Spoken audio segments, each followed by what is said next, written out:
بسم الله الرحمن الرحیم. دا درس د الجملة المفیده باره کې دی او دې ته کلام مفید هم وایي. مطلب انسان چې کله خبرې کوي نو هغه دوه درې الفاظ استعمال کی او مخامخ چې کوم کس یې هغه ستا خبره واوري، نو کله چې هغه ستا خبره واوري او په هغې باندې سکوت اختیار کی، مطلب پوه شي ستا په خبره باندې، نو دا ستا خبره چې ده دې ته جمله مفیده وایي. او جمله مفیده کم از کم د 2 الفاظو نه جوړیږي او کله د 3 الفاظو نه هم جوړیږي. نو دا سبق د جمله مفیده باره کې دی. د ټولو نه مخکې موږ د جمله مفیده باره کې مثالونه دلته بیانو. اولنی مثال دی البستان جمیل، باغچه ښایسته ده. دویم مثال الشمس طالعة، نور راختلی دی. دریم مثال دی شم علی وردة، علی گل بوی که. څلورم مثال دی قطف محمد زهرة، محمد گل را کټ که. پنځم مثال دی یعیش السمک فی الماء، مئی په اوبو کې اوسیږي. شپږم مثال دی یکثر النخیل فی مصر، په مصر کې د کجورو بوټي ډیر زیات دي. نو کله چې موږ د اولنۍ جمله کې سوچ وکړو البستان جمیل، نو دا د 2 کلمو نه جوړه شوې ده. اولنۍ کلمه البستان دی او دویم کلمه جمیل دی.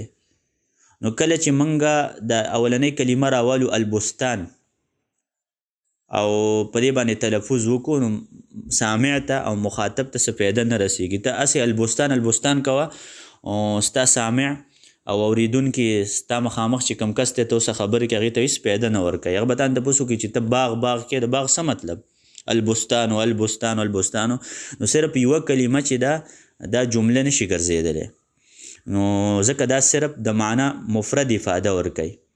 او دغه شانته دا دویمه کلمه جمیل، دا لفظ چې ته راوالی او صرف په دې یو لفظ باندې تلفظ کې جمیل، نو دا څه فایده نه ورکوي مخاطب ته. لیکن کله چې دا دواړه کلمې د یو بل سره یو ځای شي البستان جمیل، نو دې نه جمله مفیده جوړه شوه. ځکه په دې سره فایده تامه حاصله شوه. ځکه په دې کې موږ د بستان وصف بیان که چې دا بستان او دا باغ چې دی دا موصوف دی په جمال سره، د جمال صفت په دې کې موجود دی.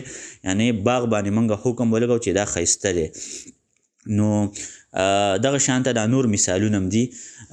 الشمس طالعة، شم علی وردة، دا ټول مثالونه د جملې مفیده دي. نو دې باره کې بیا 2 قاعدې دي. کومه جمله چې مخاطب ته پوره فایده ورکوي نو دې ته جمله مفیده ووایي او کلام هم ورته وایي. او دویمه قاعده دا ده چې جمله مفیده کم از کم د 2 الفاظو نه جوړیږي، کله د ډیرو الفاظو نه جوړیږي. او هر یو لفظ جز د دې جملې، لکه البستان جمیل، د دې جملې اولنی جز البستان دی او دویم جز جمیل دی. اوس د دې نه پس تمرینات. اولنی تمرین دا دی چې اقرأ الامثله السابقه وبین عدد الكلمات في كل مثال. دا 6 مثالونه چې بره تیر شو دا ولوله او په دې کې د الفاظو تعداد بیان که چې هر یو جمله کې څومره الفاظ دي. نو البستان جمیل کې 2 الفاظ دي، الشمس طالعة کې 2 الفاظ دي، شم علی وردة، شم یو لفظ، علی 2، وردة 3 الفاظو نه دا جمله جوړه ده. قطف محمد زهرة، دا د 3 الفاظو نه جوړه ده. یعیش السمک فی الماء، دا د 4 الفاظو نه جوړه ده. یکثر النخیل فی مصر، او دا هم د 4 الفاظو نه جوړه ده. دویم تمرین دی مونږ سره اقرأ الجمل الآتیه وبین الکلمات فی کل واحده منها. د لاندې جملې ولوله او په دې کې د الفاظو تعداد بیان که چې څومره الفاظو نه دا جمله جوړه شي. اولنۍ جمله ده السماء ممطرة، اسمان باران راوروي، نو دا د 2 الفاظو نه جوړه ده جمله. دویمه جمله ده الحدیقة جمیلة، باغچه ښایسته ده، نو دا هم د 2 الفاظو نه جوړه ده. دریمه جمله ده ینقطع المطر، باران کټ کیږي ودریږي، دا هم د 2 الفاظو نه جوړه ده. او څلورمه جمله ده یسیر السحاب، وریځ روانه ده، دا هم د 2 الفاظو نه جوړه ده. پنځمه جمله ده تطلع الشمس، نور راخیږي، دا هم د 2 الفاظو نه جوړه ده. شپږمه جمله ده تجف الارض، مکه وچیږي، دا هم د 2 الفاظو نه جوړه ده. او اوومه جمله ده الطائر فوق الشجرة، الطائر فوق الشجرة، مرغه د ونې د پاسه ناست دی دا د 3 الفاظونه جوړه ده. الطائر اول لفظ، فوق دویم لفظ، الشجرة دریم لفظ. اتمه جمله ده یقطف علی الازهار، علی کټکۍ ګلان. یقطف یو لفظ، علی 2 لفظونه، الازهار 3 الفاظ. یلعب الغلمان بالکره، دا جمله د 4 الفاظونه جوړه ده. یلعب یو لفظ، الغلمانو 2 الفاظ، با دا حرف جر دی ته وایي نو دا بیل لفظ شو، او الکره دا جدا لفظ نو 4 الفاظ شو. ینزل المطر من السماء، باران راوریږي د اسمان نه، دا 4 الفاظ شو. ینزل یو، المطر 2، من 3، السماء 4.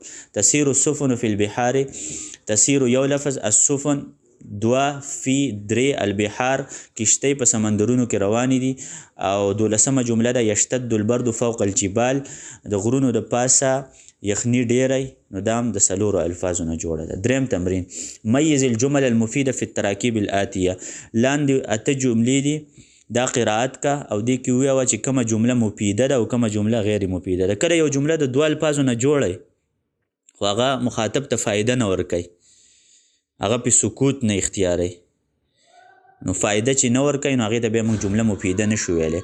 لکه اولنۍ جمله د لیس الجو، موسم نه دی، نو ته یو چاته موسم نه دی موسم نه دی، هغه به ته وایي چې څه چل دی، موسم ګرم نه دی، موسم یخ نه دی، پوره جمله خو تا ونه ویلی که نه. نو لیس الجو دا 2 الفاظ دي خو فایده نه ورکوي، چې فایده نه ورکوي نو دا جمله مفیده نشي ګرځېدلی، نو دا غیر مفیده ده. 2م اکل فرید، فرید خوراک وکړه، دا جمله مفیده ده، د 2 الفاظونه جوړ شوې ده. 3مه جمله ده القطار سریع، ټرین تیز دی، نو دا جمله مفیده ده. او 4مه جمله ده این اجتهدت، که ته محنت وکې، ته چاته وایې او که ته محنت وکې هغه به ته وایي نو څه چل به وشي، خو لا چپ شوی نه دی که نه. که تا ورته ویلی که ته محنت وکې نو کامیاب به شې، بیا جمله پوره کېدله. خو تا ورته ویل که ته محنت وکې، که ته محنت وکې، که ته محنت وکې، او جمله پوره نه ده، نو دا د 2 الفاظونه جوړه ده خو جمله پوره نه ده، نو دا جمله مفیده نشي کېدلی. لیت المریض، کاش بیمار، ته چاته وایه کاش بیمار، کاش بیمار، که هغه په خبره باندې نه پوهېږي. که داسې ته ویل کاش بیمار روغ شوی وی، پوره خبره دې کړې وی، نو دا خو پوره خبره نه، جمله مفیده نه ده اگر که الفاظ 2 دي. الثوب نظیف، 6مه جمله دا جمله مفیده ده، کپړه پاکه ده، تا پې حکم ولګو پاکه ده. الکتاب الذي، 9مه جمله ده هغه کتاب چې، دا جمله مفیده نه ده اگر که 2 الفاظ دي. هغه کتاب چې، هغه ته چاته وایي او هغه کتاب چې، هغه به ته وایي څه چل دی، هغه کتاب چې کوم یو کتاب چې تا چې اغستی او ما چې راوړی او کوم کتاب. البنت المتعلمه، 8مه جمله ده هغه جینۍ چې تعلیم حاصلوي، ته چاته وایي هغه جینۍ چې تعلیم حاصلوي، هغه به ته وایي مخکې خبره پوره کړه که نه، چېرته ده، څه چل پې وشو. 4م تمرین دی اجعل كل مثال من الأمثلة الآتية جملة مفيدة بوضع كلمة ملائمة في المكان الخالي. د خالی ځایونو کې به مونږ یو لفظ لګاو نو دینه به جمله مفیده جوړه شي.